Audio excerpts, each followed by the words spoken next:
안녕하세요. 정보가 세상을 바꾼다의 인포뱅크입니다. 이번에 전해드릴 내용은 이란, 미국 드론 격추, 미국의 다음 행보론입니다. 여러분의 구독과 좋아요는 저에게 많은 도움이 되오니 구독과 좋아요 많이 눌러주시기 바라고요. 이번에 주제로 들어가서 이란, 미국 드론 격추, 미국의 다음 행보론입니다. 이 배경으로 되는 것은 이란 핵협정이 미준수로 인한 그 내용들이고요. 여기서 이란의 혁명수비대가 발표를 했는데요. 20일 이란 남부 영공에 들어온 미국의 무인 비행기 드론을 격추를 했다라는 내용인데요. 여기서 드론에 대해서 나중에 한번 설명을 하겠으니 드론을 한번 기억을 해주시고 넘어가겠습니다. 그러면 미국의 드론이 격추된 곳 어딜까요? 쿠후 모바락입니다.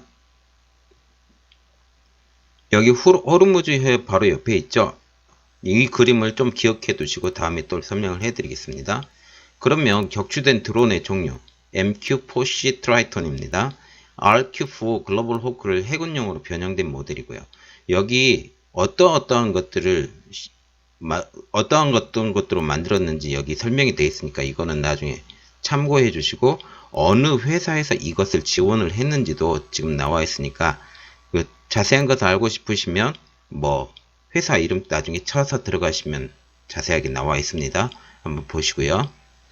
이 두 번째 그림이 중요합니다. 여기 보시면 위에 보면 Narrowband SATCOM 그리고 Wideband SATCOM Global Positioning System 이렇게 되어 있고요. 그리고 Teleport 뭐 Airspace Control Authority 이렇게 나와 있는데 이게 뭐냐면요. 인공위성을 통해서 이 드론을 조정하고 그리고 인공위성을 통해서 자료도 수집하고 그런 것들을 한꺼번에 한다라는 거죠. 인공위성에 조인해서 이런 일들을 다 행한다는 겁니다. 그러면 며칠 전 유조선이 피격된 곳은 어딜까요? 일본 유조선 말이에요. 여기 보시면 자스크항 근처입니다. 이 자스크항도 중요한 내용이 있으니까 기억 한번 해주시고 넘어가겠습니다. 여기 그림 두 개를 또 보여드리는데요. 이거 첫 번째 건 Iran's Shared Persian Gulf Oil and Gas Field. 이게 무슨 뜻이냐면 오일하고 가스가 있는 곳이라는 뜻입니다. 여기 자세히 보시면 호르무즈 왼편에만 존재를 해요. 그래서 호르무즈 해협부터 이 안쪽 걸프만으로 들어오는 이 모든 것들이 석유 자원들이 굉장히 많은 지역입니다. 여기 이란만 많은 게 아니라 이라크도 많고 사우디도 많고 쿠웨이트도 많고 바레인도 많고 카타르도 많고 이런 모든 것들 아랍에미레이트 마찬가지고요. 그래서 그 옆에 중동지방 일본이 관여한 유전이라고 지금 나와 있는데 이것도 보시면 아시겠고 그냥 넘어가겠습니다. 알아라비아 알아지라가 이렇게 발표를 했는데요. 이번 드론 격추의 사건은 미국과 이란 간 호르무즈 해협을 둔 긴장 관계가 고조되고 있음을 보여준다 라고 말했죠. 그래서 다시 쿠후 모바락을 한번 보겠는데요. 쿠후 모바락은 세계 원유 시장의 전략적 요충지이고요. 이란에서 호르무즈로 가는 대부분이 이 부근을 지납니다. 그래서 이란 원유 수출항인 자스크항이 쿠후 모바락 오른쪽에 위치가 돼 있죠. 그러니까 결국은 이란 원유의 수출항은 지금 어디에 있지 않다? 호르무즈 해협이 있지 않다. 호르무즈 해협 바로 옆을 지난 그 지점에 있는 거죠. 자스크항이라고. 여기 보이시죠? 그래서 이란 수비대, 혁명 수비대에서는 이런 발표를 했는데요. 미국의 드론을 격추시킨 것은 미국에 분명한 메시지를 보내는 것이다. 라고 말을 했고요. 이란은 누구와든 먼저 전쟁을 벌일 의사가 없지만 전쟁에 충분히 준비가 되어 있다. 라고 또한 발표를 했습니다. 그래서 그것에 대한 미국의 반응이 곧장 나왔죠. 뉴욕타임즈에 대해서 이렇게 말을 했는데요. 트럼프가 이란에 대한 명령을 내렸다가 철회. 왜 그러냐면 사람이 많이 다칠 수 있어서 철회했다라고 하는데 뭐 그거는 이유일 뿐이고 어떤 다른 의도가 있었겠죠. 그리고 트럼프는 이란이 큰 실수를 저질렀다 라고 했습니다. 그러면 지금 현재 중동 지방 미군 주둔 현황을 한번 보겠습니다. 이거는 2019년 5월 8일자 한국일보에 나온 그림이고요. 이거 그때 당시 5월 당시 그림이고요. 2,000명, 14,000명, 5,200명, 1,200명. 그런데 제가 좀 보는 게 시리아하고 이라크 쪽에 이 숫자는 의미가 있지만 의미가 아주 크진 않다라는 생각이 좀 들고요. 그거는 제가 나중에 설명을 해드릴게요. 그리고 여기 보시면 5월 이후 추가 배치된 전력에서 또 그림이 또 나왔습니다. 뭐 B-52 폭격기 4대가 카타르에 있고요. 그 다음에 에브라함 링컨 항공모함 전단도 들어왔고 알링턴 함도 들어왔고 이런 병력들이 막 들어왔어요. 그런데 여기 병력에 빠져있는 병력이 하나가 있죠. 아프가니스탄 병력 1200명 1200명이라 12000명이겠죠. 이 병력은 지금 빠져 있습니다. 빠져 있는 건데 왜 빠져 있는지 그것도 설명을 해 드릴게요. 그러면 전쟁이 일어나면 이란을 점령할 수 있을까요? 2003년 이라크 전쟁에서 바그다드 점령이 20일, 전쟁은 1개월 1주일 4일 만에 끝나버렸죠. 2003년도 전쟁입니다. 그러면 이란은 어떻게 될까요? 이란은 모든 전문가가 이야기를 다르다라고 지금 얘기를 하고 있어요. 왜 그러냐면 이라크 전쟁 때는 이라크는 온통 적으로 둘러싸여 있는 부분이었었죠. 그때 당시에 그 이라크는 수니파 계열이지만 미국이 원래 친했거든요. 미국에 친했는데 결국은 석유 때문에 사담 후세인을 몰아냈다고 그렇게 알려져 있거든요. 잘 모르겠습니다. 그거는 제가 잘 모르겠고 어쨌든 그래도 미국하고 적대적이면 미국은 친다. 일단 그걸 생각해 보시면 되고요. 이란은 어떻게 될까요? 지정학적 위치를 한번 고려를 해야 돼요. 보시면 여기 그림 지도 하나 그려드렸죠. 이란이 어디에 있어요? 뭐 딱 중동 지방 중앙에 있죠. 딱 중앙에 있으면서 그때 그 중앙 5개국에 대해서 한번 설명해 드리면서 이란하고 꼭 차이나하고는 연결을 해야 된다. 그 말을 하면서 철도 사업을 지금 하고 있다고 그랬죠. 철도 사업을 하고 있는데 테헤란 쪽은 그 북쪽이면서 중앙 북쪽에 딱 있죠. 카스피하고 딱 붙은 도시입니다. 어떻게 보면. 그래서 분석을 한번 해드릴게요. 이란을 둘러싸고 있는 나라 오만, UAE, 사우디, 바레인, 쿠웨이트, 이라크, 터키, 아제르바이잔, 아르메니아, 투르크메니스탄, 아프가니스탄, 파키스탄, 카스피의 위쪽에서는 러시아, 카자흐스탄까지 이런 나라들이 있습니다. 여기 빨간 글씨로 적어져 있는 것은 아마 싸우게 되면 적극적으로 안 달려들 나라라고 생각을 하시면 됩니다. 그리고 이 나라들은 대부분 러시아하고 지금 관계가 있는 나라라고 생각하시면 거의 정확합니다. 그러면 자세히 들어가서 이라크는 현재 이란과 같은 시아파 정권입니다. 시아파 정권이기 때문에 교류가 활발하죠. 그렇지만 그 자리에 뭐가 있어요? 미국 병력이 있죠. 미국 병력이 있기 때문에 어떻게 상황이 변해질지는 모릅니다. 그리고 아제르바이잔, 아르메니아 이것은 영향권이 누구예요? 러시아예요. 그리고 터키는 원래 미국 영향권이었는데 지금 현재 러시아의 무기 도입, 미사일이죠. 미사일의 무기 도입 때문에 관계가 좀 틀어진 상태입니다. 그래도 결국 전쟁이 나면 누구한테 붙는다? 미국한테 붙는다. 그렇게 생각하시면 돼요.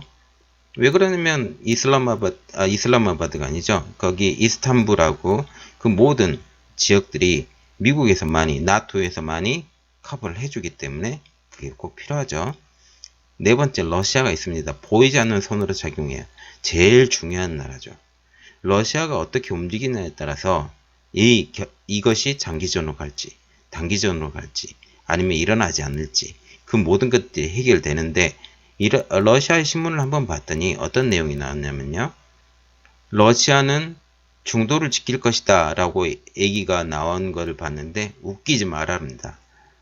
러시아는 기본적으로 이란을 도와줄 거예요. 저는 개인적으로 그렇게 생각합니다. 그리고 다섯 번째, 카자흐스탄. 러시아 영향권은 마찬가지로 있죠. 투르크메니스탄 똑같아요.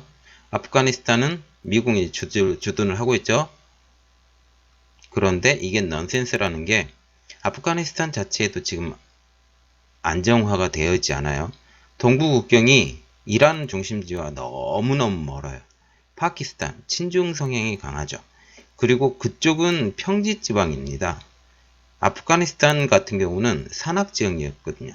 그래서 가기가 더 어렵고 파키스탄은 어쩌다 평지 지방이기 때문에 침투에 들어가기가 오히려 더 편하죠.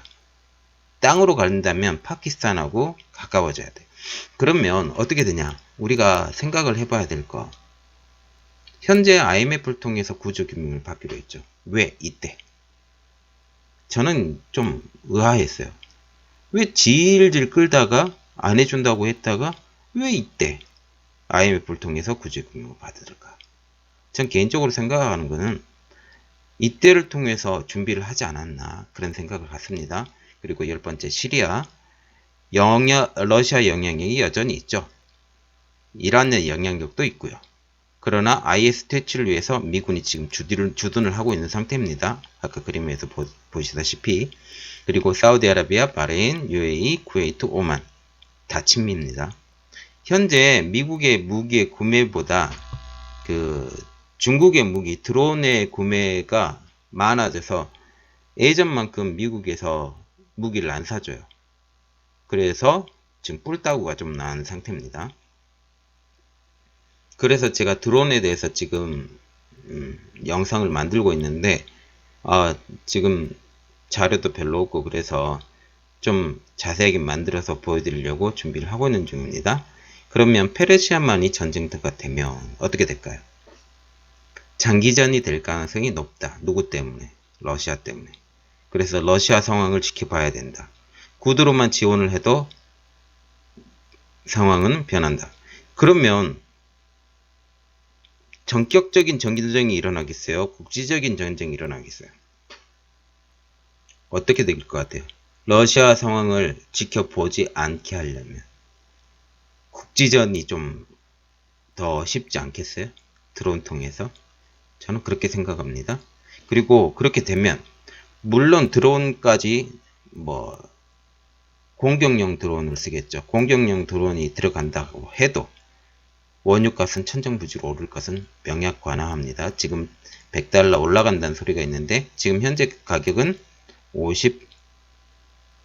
52달러 정도 됩니다. 그래서 만약 싸울 때 유전이라도 하나 터지면 유전 가동 중지. 그리고 어떻게 돼요? 페르시아만 봉쇄가 되겠죠. 그렇게 되면 어떻게 되겠어요? 페르시아만 자체가 미국 손으로 떨어지지 않을까요? 그러면 이게 엄청난 일이 된다라는 거죠. 그리고 본론으로 다시 돌아와서 미국은 큰 영향이 없을 듯 합니다. 셰일가스 영향 때문에. 그리고 러시아는 이득을 어마어마하게 보겠죠. 왜? 이란 석유 팔아줘야죠. 이란 석유 팔아줘야죠. 이란 석유가 그전에도 계속 팔렸다고 그렇게 얘기가 나왔습니다. 경제 봉쇄 정책이 할 때에도. 그러면 궁금한 점 하나. 이란의 내부는 가능할까요? 이란은 기본적으로 다민족 국가이기 때문에 가능하다고 말을 할 수 있지만 이렇게 그림처럼 보이는 것처럼 그러나 종교적으로 보면 안 돼요. 절대 다수가 50%도 안 돼요. 절대 다수가 시아파입니다. 그리고 이란의 지형을 한번 볼게요. 외부에서 들어가기가 되게 어려워요. 특히 육군이 들어가기 힘들기 때문에 결국 깃발을 꽂는 사람들은 육군이잖아요. 공군만 가지고는 안 돼요. 그렇기 때문에 어려운데 이 어려운 것은 자그로스 마운틴스라고 그래서 길이가 1600km, 너비가 240km인 어마어마한 산맥이 있고요. 또 최고봉은 자르다스산이라고 4548m. 우리나라 한라산이 1950m라고 생각하면 이것의 몇 배? 3배 정도 됩니다. 그렇게 생각하시면 되고요. 그래서 자세하게 설명하면 외부에서 들어오기 힘들다. 이란 구원이 북부에는 800m, 남부에는 500m. 이게 무슨 말이냐면 테헤란을 중심으로 이란 구원이 있다라는 거죠. 북부지방, 카스피해 쪽으로. 그리고 남부지방 어떻게 돼요? 그렇게 되면 넘어오기가 너무 힘들어요. 천연 요새가 돼요. 특히 테헤란. 그리고 서부 국경부터 페르시아만 연안까지 허움준한 산악정이 있다고 아까 얘기 드렸고요. 그곳이 자그로스 산맥. 서부 국경에서 호르무즈 해협의 반다사바스까지. 그러니까 완전히 산맥으로 둘러싸이고 그 밑에 지역이 어떻게 되냐면 광구, 천연가스 광구, 그리고 석유가스 광구, 이 두 가지가 다 있다라는 거죠. 그래서 길이가 1600, 너비가 240, 그리고 이것이 자그로스 산맥이 있다. 평균 고도가 1200m, 그리고 최고봉 자그르스산은 4548m. 그러면 점령이 아까 힘들다고 그랬잖아요. 점령은 힘든데 지금 현재 국지전으로 해서 빨리 끝내면 점령은 가능하다. 그렇게 되길 바랍니다. 만약 싸움이 일어나게 되면 계속 들어가서 이란 이라크 전쟁이 8년 동안 있었는데 뚫지 못했던 지역입니다. 이게 80년도에 일어났던 거예요. 80년대. 1980년대 굉장히 오래된 사건입니다. 이때 8년 전쟁의 전시자는 이라크는 공식적인 전사자가 10만 5천 명인데 50만 명까지 예상을 하고 있고요. 그리고 이란은 정식 뇌피셜인데 12만 3,220명, 그런데 60만 명이라고 지금 의심을 하고 있는 상태입니다. 그러면 이란의 종교는 뭐라고 그랬죠? 시아파라고 했죠. 시아파하고 수니파에 대해서 우리가 이해함이 좀 있어야 되는데 이 이해함이 없고 그냥 시아파, 수니파 이것을 들으면 잘 몰라요. 그래서 시아파하고 수니파에 대해서 제가 만들어 놓은 영상을 지금 만들려고 준비하고 있는데 그것도 제가 또 올려드리겠습니다. 그러면 시아파 같은 경우는 신정일체예요. 기본적으로 신정일체면서 그렇기 때문에 그러니까 하나님을 섬긴다라는 게 아니라 그쪽 알라신을 섬기는 사람과 정치를 하는 사람이 똑같은 사람인데, 이맘이라고 해서 호메이니도 옛날에 이맘이었었거든요. 그렇게 생각하시면 돼요. 그때 호메이니가 대통령이었는데 그냥 지도자급에서 대통령이 나와요. 그렇게 생각하시는 게 거의 정확하죠. 사우디 같은 경우는 왕정이고, 그래서 그런 신정일체 정치를 해버리면 왕정이 물러나야 돼요. 사우디 같은 경우는. 그래서 안 됩니다. 그래서 신정일체이기 때문에 국민에게 인내를 요구할 수 있어도 미국의 항복은 쉽지 않다. 그렇게 보시면 됩니다. 그래서 우리가 지피지기면 백정백승이라고 이란의 방위산업에 한번 알아볼게요. 방위산업에서 소련의 견제와 그리고 미국의 견제로서 미사일하고 전투기 이 부분이 한동안은 공급이 안 됐어요. 그러면서 스스로 개발을 하기 시작한 거죠. 미사일, 전투기, 잠수함, 어뢰, 전차까지. 이게 다 국산화가 된 상태입니다. 그리고 미사일도 장거리 미사일은 아직 개발이 덜 끝나기 때문에 지금 소련이 아니라 러시아에게 그걸 달라고 지금 요청을 하고 있는 중이고요. 그리고 미사일 같은 경우는 우주 로켓까지 발사를 했고, 미사일하고 잠수함은 북한의 지원으로 지금 개발이 많이 진행되고 있는 상황입니다. 지금 그것 때문에 북한이 제재를 받고 있죠. 그리고 드론은 기본적으로 러시아하고 중국의 기술 지원으로 만들었는데 그 배경을 보면 아프가니스탄에서 드론이 떴거든요. 미국 드론이 감찰을 하기 위해서 떴는데 그때 전자파를 막 쏴버려서 자기 변동을 시켜버렸어요. 그러면서 미국의 드론이 어떻게 됐다? 이란에 불시착을 하게 된 거예요. 이 불시착한 드론을 가지고 개발을 하기 시작했는데 러시아하고 중국의 강력한 요청에 의해서 같이 기술을 개발해보자 하면서 개발해냈던 게 어떤 드론? 이란 드론, 그리고 중국 드론, 러시아 드론이 된 거죠. 그러면서 지금은 많이 비등비등해졌어요. 그리고 이 개발된 드론을 가지고 후트 반군을 지원을 했고요. 그래서 이번 싸움은 드론 싸움이 될 가능성이 좀 높다. 왜 그렇고 생각하냐면 장기로 가고 러시아 신기도 안 건드리고 그렇게 해야 되기 때문에 드론 싸움으로 갈 가능성이 좀 높아졌다라고 개인적으로 생각합니다. 그리고 이것은 친미 세력, 사우디, 예멘 등은 지금 중국제 드론을 사용하고 있다라는 것까지만 일단 알아두시고 자세한 내용은 다음 영상에 제가 알려드릴게요. 그래서 즉 미국을 제외한 대부분의 국가의 드론은 중국제 드론 사용. 그래서 결론적으로 하이실리콘의 칩을 사용한 드론이 사용되고 있다. 왜? 중국제 드론이기 때문에. 그러면 지금 화웨이에서 계속 말하고 있는 게 뭐예요? 백도어죠. 백도어라는 것은 남 몰래 정보를 캐오는 건데요. 만약 사우디나 뭐 다른 나라들이 중국제 드론을 갖고 있다. 그러면 어떻게 되겠어요? 공항 같은 데나 위험 안보 시설 같은데 찍혀질 거 아니에요. 그런 찍혀진 것을 백도어로 받아서 누가 컨트롤할 수 있다? 중국이 컨트롤할 수 있다. 그것 때문에 미국이 완전히 싫어합니다. 그러면 다시 이란군의 병제를 한번 보시면요. 이원합니다. 기본적으로. 첫 번째로는 이란 이슬람 공화국군이 있고요. 징집군입니다. 그리고 두 번째로는 이란 혁명소비제가 있는데 이거는 엘리트 병력들이에요. 그래서 군대가 이완화되기 때문에 쿠데타가 일어나기 되게 어려운 상태. 왜? 그 한쪽에서 쿠데타가 일어났다고 그래도 상대방에서 쿠데타가 안 일어났으면 같이 싸워줄 수가 있어요. 물론 이것 때문에 내전이 일어날 가능성은 없진 않다. 그걸 또 이관계를 써버리면 쓸 수도 있겠네요. 자, 그러면 그림 하나 보여드리겠습니다. 그림 한번 보고 어떤 내용인지 한번 생각해 보세요. 어떤 내용일까요? 이것은 친미반미 중동 파워 게임인데요. 여기 보면 여기의 중심은 이란이고요. 시아파의 중심 이란, 그리고 수니파의 중심 사우디아라비아입니다. 이것에 대해서 그림 한번 보시고 한 1, 2분 보시고 생각해 보세요. 이거 되게 중요한 그림입니다. 그리고 후투 정권은 예멘 서쪽에 있는 것이고요. 후투 반군.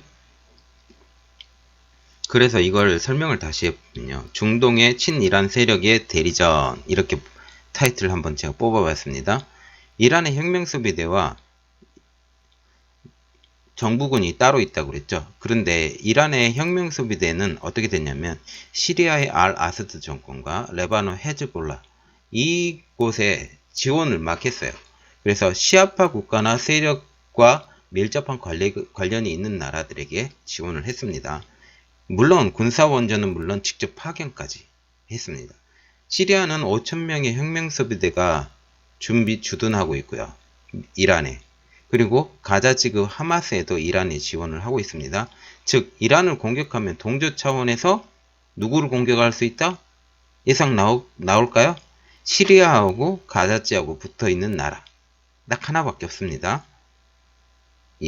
이스라엘. 여기서 레바논이나 가자 지구에서 이스라엘 공격이 가능하다. 그러면 예멘의 시아파 후티 반군이 있다고 그랬죠. 여기도 마찬가지로 시아파입니다. 여기 시아파이기 때문에 이란으로부터 미사일 지원도 받고, 그리고 사우디하고 아랍에미리트하고 전투도 벌이고, 그리고 장거리 탄도미사일을 통해서 사우디도 공격하고, 드론을 통해서 미사일 기지도 공격하고, 그리고 최근에는 사우디 원유 파이프를 드론으로 공격해서, 이거는 살상용 드론이 되겠죠. 살상용 드론까지 지금 개발이 됐다. 이란 드론은. 그렇게 생각하시면 아주 정확합니다. 드론으로 공격했다. 그래서 이란은 테러 세력과 무관할까요? 아니면 연관이 돼 있을까요? 무관해요. IS하고 기본적으로 알카에다는 무슨 파? 수니파.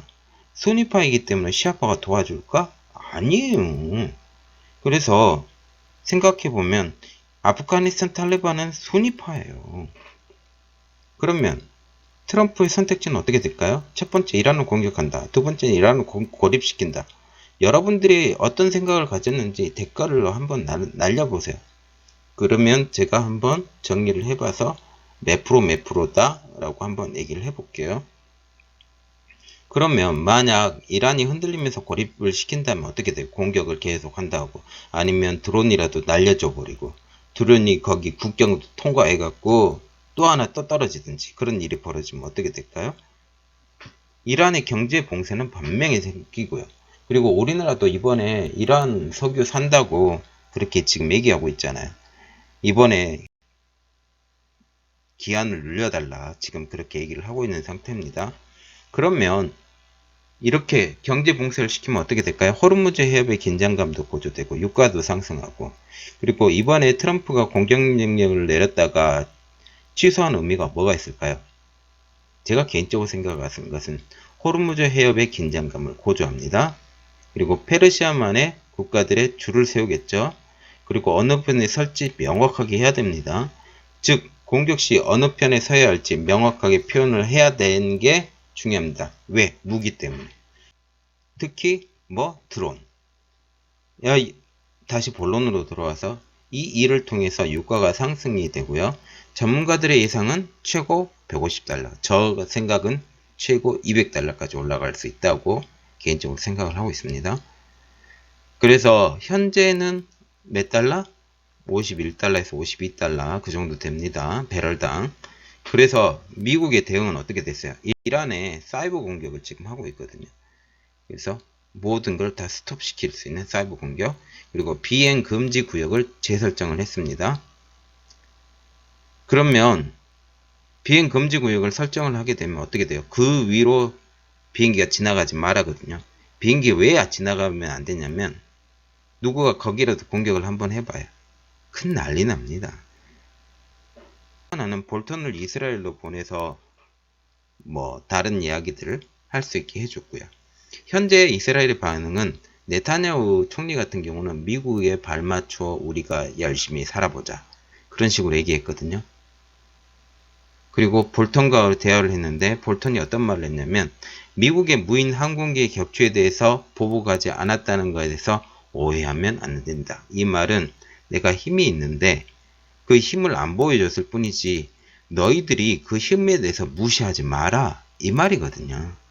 그러면 유가가 상승하면 벌어질 수 있는 일, 타산성이 맞지 않는 중단되었던 원유가 채굴됩니다. 마지막까지 남아있던 원유들.